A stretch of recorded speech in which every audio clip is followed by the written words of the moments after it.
Assalamualaikum warahmatullahi wabarakatuh. Di sini kami dari kelompok 2 akan menjelaskan tentang materi dan perubahannya. Di sini kami kelompok 2 yang beranggota 4 orang. Yang pertama adalah Sabania, Yuyun Khomisa, Elsa Bella, Raudatul Adawiyah.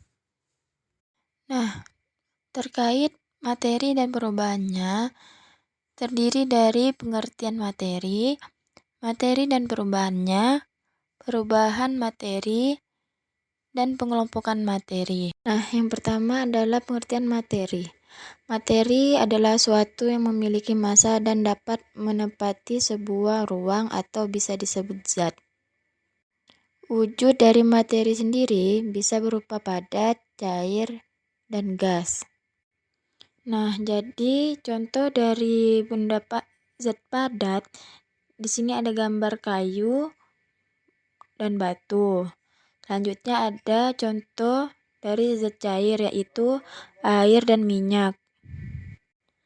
Dan yang ketiga adalah udara yang biasanya kita hirup, yaitu oksigen. Dan karbon dioksida yang biasanya dilambangkan dengan CO2. Kedua adalah wujud dan sifat materi.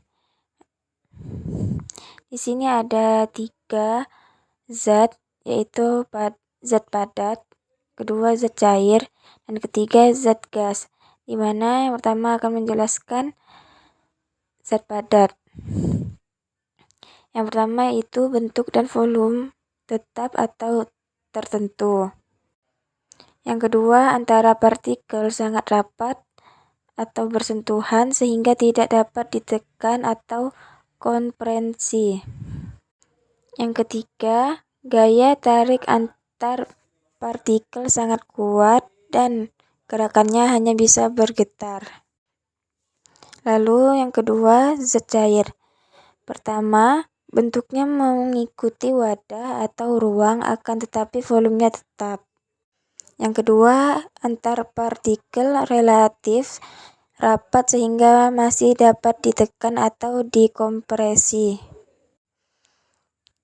Ketiga, gaya tarik antar partikel relatif kuat namun partikel masih bisa bergeser atau berpindah. Selanjutnya adalah zat gas, di mana yang pertama itu bentuk dan volume mengikuti wadah atau ruang. Yang kedua, antar partikel sangat berjauhan atau renggang sehingga mudah untuk ditekan ataupun kompresi. Yang ketiga, gaya tarik antar partikel sangat lemah sehingga partikel dapat bergerak ke segala arah. 2. Perubahan materi.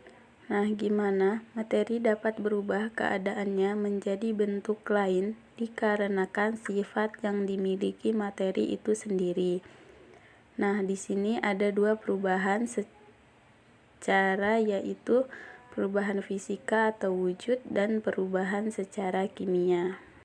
Selanjutnya kita akan bahas terkait perubahan secara fisika atau wujud. Nah, perubahan fisika ini di mana perubahan yang merubah suatu zat dalam hal bentuk wujud atau ukuran bentuk, tetapi tidak merubah zat tersebut menjadi zat baru. Kemudian ada ciri-ciri perubahan fisika. Yang pertama yaitu terjadi perubahan wujud, yang kedua terjadi perubahan bentuk, yang ketiga terjadi karena pelarutan, yang keempat bersifat reversibel atau kembali ke bentuk semula dengan mudah.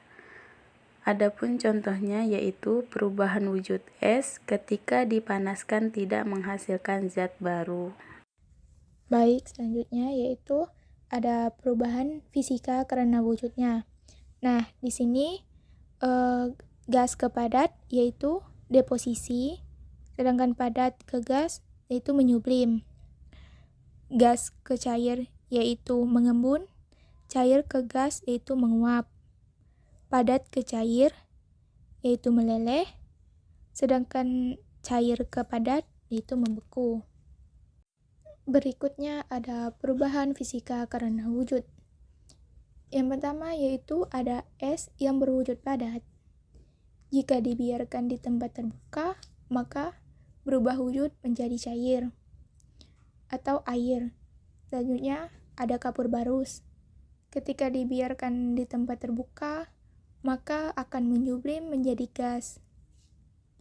Embun terjadi karena adanya uap air. Di udara melepas panas dan menjadi air. Air jika dipanaskan akan berubah wujud menjadi uap. Selanjutnya yaitu ada perubahan fisika karena bentuk. Yang pertama ada kopi yang ditumbuk menjadi serbuk. Nah, di gambar sudah ada kopi dan serbuk kopi. Walaupun dia sudah menjadi serbuk, dia akan tetap sama, yaitu kopi. Yang kedua yaitu ada beras ditumbuk menjadi tepung. Walau sudah menjadi tepung, dia akan tetap sama. Selanjutnya adalah perubahan fisika karena ukuran. Contohnya, di mana bambu diubah menjadi hiasan gelas ataupun kursi.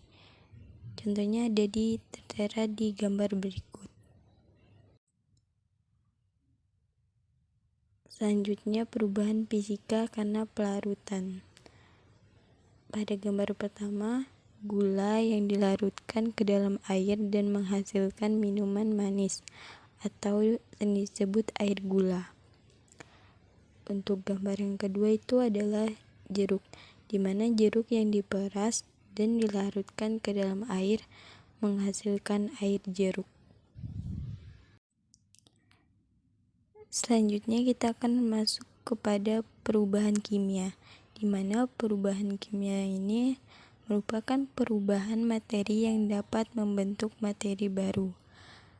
Kan tadi sudah dijelaskan tentang itu perubahan fisika, di mana perubahan suatu zat dalam hal bentuk, wujud, atau ukuran, tetapi tidak berubah menjadi zat baru.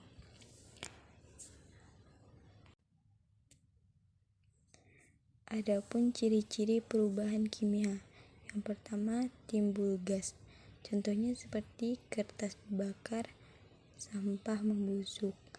Pada gambar yang pertama itu ada sebuah roti. Sebelum menjadi roti, dia berbentuk adonan, yang mana ketika adonan kue yang ditambah soda akan mengembang.